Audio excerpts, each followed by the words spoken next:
Bonsoir chers frères et sœurs, beaucoup de courage à nous tous, que le Seigneur nous bénisse, qu'il nous fortifie dans nos œuvres et qu'il nous garde dans son amour. Aujourd'hui nous allons parler un peu de Jésus. Généralement quand on dit on est chrétien, il y a des petites notions qu'on ne sait pas, les gens prennent pour nous acculer. Or c'est écrit dans nous notre propre Bible. On va prendre la Bible, Matthieu 13, versets 55 à 56. N'est-ce pas le fils du charpentier? Marie n'est-elle pas sa mère? Jacques, Joseph, Simon et Jude ne sont-ils pas ses frères? Et ses sœurs ne vivent-elles pas toutes parmi nous? C'est une objection. Ah, Jésus n'a pas eu de frères, mais voilà ça la Bible dit. Il faut que les frères chrétiens, vous sachiez que chez les juifs là, quand c'est ton cousin direct, on appelle ça le cousin germain, c'est considéré comme ton frère de sang. Tout ce dont la Bible a parlé, c'est les cousins germains de Jésus. Leur maman s'appelait aussi Marie. Vous comprenez? Donc, Jésus n'a pas eu de frère. Il n'a pas eu de sœur. On pourra dire que non, on entend de Matthieu. Mais ces allégations de Jésus a eu des frères, il a eu des sœurs, c'est venu au 19e siècle. Jésus est mort il y a combien de siècles? C'est venu au 19e siècle.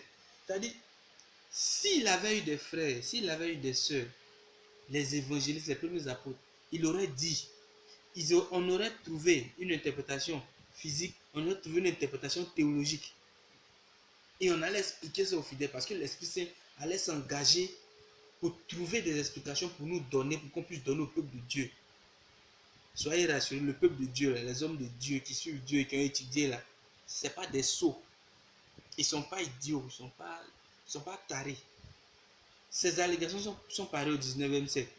La même chose que Jésus a eu une femme, vraiment, il s'est marié, il a eu des enfants. Ces allégations-là viennent du 19e siècle. Si c'est vrai, pourquoi pendant 1000 ans, il n'y a pas eu quelqu'un pour dire, et c'est au 19e siècle qu'on vient de parler de ça? Non, soyons sérieux. Les frères chrétiens, on fait tout pour discréditer Jésus. On fait tout pour discréditer la parole de Dieu. Mais soyez fermes dans la foi. Soyez fermes dans la foi. Jésus n'a pas eu de frère, il n'a pas eu de soeur. Ceux dont la Bible parle là, c'est ses cousins germains, ses cousins directs, qui ont leur maman qui s'appelait Marie aussi. C'était la cousine de leur maman. Donc c'est ses cousins. Jésus n'a pas eu de femme. On parle de Marie-Madeleine, vraiment, voici. On voit même des documentaires à la télé. On parle du code de Da Vinci, des trucs comme ça. C'est les œuvres du 19e siècle. Je ne sais pas où j'allais prendre ces allégations, mais c'est les œuvres du 19e siècle. La question que moi j'aimerais leur poser, pourquoi depuis 1800 ans, il n'y a pas eu quelqu'un pour parler de ça? Ah, donc c'est à toi, Dieu va donner cette sagesse-là. Venir révéler des trucs comme ça. Non, les frères chrétiens. Voilà pourquoi je dis, n'importe qui va parler de Dieu. N'importe qui ne peut pas suivre Dieu. Parce qu'on ne parle pas de Dieu n'importe comment, n'importe où et n'importe quand. Il faut savoir dire la bonne parole au bon moment. Et il faut avoir la bonne interprétation.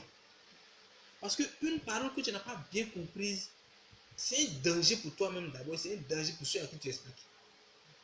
Donc à travers ces vidéos, vous allez comprendre que je me base sur le fait que n'importe qui va parler de Dieu. Quand quelqu'un veut parler de Dieu, là, fouillez un peu de son passé. Et il a quelle base? Ces bases-là viennent d'où? Qui est son mentor? S'il n'a pas un mentor, bon, qui le dirige au fait? C'est ça. Qui le dirige au fait? C'est ça. Quelqu'un va prendre notre Bible, va venir dire non, vous les chrétiens, vous vous trompez. Jésus, même on vous blague, déjà il est frère, il a une femme. Il va prendre la Bible, il va interpréter de manière littérale, sans comprendre le sens profond. Faisons attention. Jésus n'a pas eu de frère, il n'a pas eu de femme. Il faut que ça soit clair dans la tête de nous, frères chrétiens. Parce que même les musulmans le disent. C'était un prophète sans péché. S'il n'a pas eu de femme, il n'a pas eu de femme. En ce moment-là, s'il a eu pardon des enfants, il a eu des femmes, il a eu une femme, il a eu des enfants. C'est qu'il a péché. Parce que ça, c'est un péché de la chair, il a péché. Même les musulmans dans le Coran le disent. C'est un prophète qui n'a jamais péché. Il était parfait. Il n'a pas péché. Nous on parle du fait qu'il n'a pas péché. Ces allégations-là, il faut bien les comprendre pour ne pas être berné par quelqu'un d'autre. Que Dieu vous garde, que Dieu vous bénisse.